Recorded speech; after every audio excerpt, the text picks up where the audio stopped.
दोस्तों, प्रकृति का एक नियम होता है कि अगर हम प्रकृति से खिलवाड़ करेंगे तो प्रकृति हमारे से खिलवाड़ करेगी। जैसा कि Newton's third law of motion होता है। Newton's third law of motion क्या कहता है? Every action has an equal and opposite reaction. यानी कि कोई भी जो कर्म हम कर रहे हैं ना, उसका हमें उतना ही फिर फल मिलेगा। जैसे कि हमने अगर आम का पेड़ उगाया तो हमें आम ही मिलेगा, हमें अनार नहीं मिल सकता, ना ही कुछ और कोई फल मिल सकता उससे। तो ये होता है Newton's third law of motion, जिसको हम कर्म फल सिद्धांत के नाम से हजारों साल पहले से जानते हैं। न्यूटन्स ने तो ये अभी बताया ना कुछ साल पहले, और इसका पालन भी जब तक हम करते आए हैं तक हमारा देश पूरे विश्व का सबसे महान देश, सोने की चिड़िया कहलाता था। लेकिन जब से हमने इस सिद्धांत को छोड़ दिया, अपनाना छोड़ दिया, फिर भूल गए हम सिद्धांत को, तब से हमने अपने देश का भी नाश कर लिया और इस प्रकृति का भी जो है बुरी तरह से नाश कर लिया है। तो दोस्तों, अभी कुछ दिनों पहले केरल में आई हुई बाढ़ को कुछ मूर्ख लोग जो है इसको प्राकृतिक आपदा सिद्ध करने में लगे हुए हैं कि भैया प्राकृतिक आपदा, हैवी रेनफॉल हो गया, हैवी रेनफॉल हो गया। अरे भैया, हैवी रेनफॉल जैसी कोई चीज नहीं होती है। रेन जो होती है वो हैवी अच्छी होती है। मतलब ईश्वर ने तुम्हें एक तो ज्यादा बरसात दी है ना। विश्व में ऐसे ऐसे देश हैं जो पानी के लिए तरस रहे हैं आज। अभी पिछले कुछ दिनों पहले साउथ अफ्रीका में जो है पानी का संकट हो गया था। पीने के लिए लोग पीने का पानी भी इनके पास जो है बहुत मुश्किल से मिल पा रहा था उनको। और हमें अगर बरसात, ईश्वर ने बरसात ज्यादा दे दी तो फिर कह रहे हैं कि ज्यादा हैवी रेनफॉल हो गया, हैवी रेनफॉल हो गया।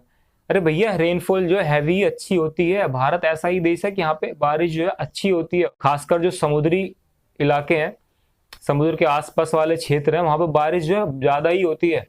तो वो अब हमें ये देखना है कि हम उस बारिश को झेलने लायक हमने व्यवस्था कर रखी है, नहीं कर रखी, या उस व्यवस्था को हमने बर्बाद कर दिया है।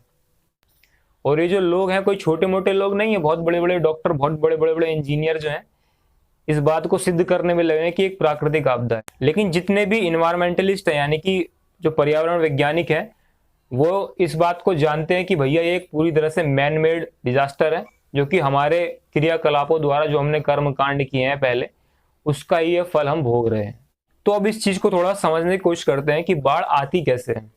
तो दोस्तों, जो पेड़ पौधे होते हैं वो बाढ़ को रोकने के लिए किस तरह से अपना योगदान देते हैं, इसको थोड़ा सा हम समझते हैं। जो पेड़ होते हैं ना, वो क्या होते हैं, उनकी जड़ें जो है मिट्टी को पकड़ के रखती हैं। तो जब बारिश आती है तो मिट्टी उससे बहती नहीं है ना। अब हमने क्या किया, पेड़ तो काट दिए हमने। जब पेड़ काट दिए तो हुआ ये, जब पेड़ काट दिए तो उसकी जड़ें जो है अंततः, मतलब वो मरी जाएगा पेड़, तो उसकी जड़ें जो है पकड़ के नहीं रख पाएंगी मिट्टी को। तो बारिश आई, तो बारिश के आने के साथ क्या हुआ, मिट्टी जो है बह बह के नदियों में आने लगी, नदियों में आने लगी, तालाबों में आने लगी। तो हुआ ये, नदियों का जो लेवल है ना, मतलब नदियों की जो कैपेसिटी है वो कम होती चली गई, क्योंकि मिट्टी उसमें बढ़ती चलेगी, फिर पानी उसमें कम स्टोर हो पाएगा नदियों में और तालाबों में, झीलों में। तो मिट्टी जो है बह बह के पेड़ काटने के बाद तालाबों में, झीलों में, नदियों में चली गई, और उससे जो है उसकी जो कैपेसिटी है पानी को स्टोर करने की, तालाबों की, झीलों की, वो कम होती चली गई। तो इससे हुआ ये कि जब बारिश आती है तो बारिश का पानी जो है ना उसमें स्टोर नहीं हो पाता, और वो आसपास के एरिया में जो है फैलता चला जाता है। तो इस कारण से जो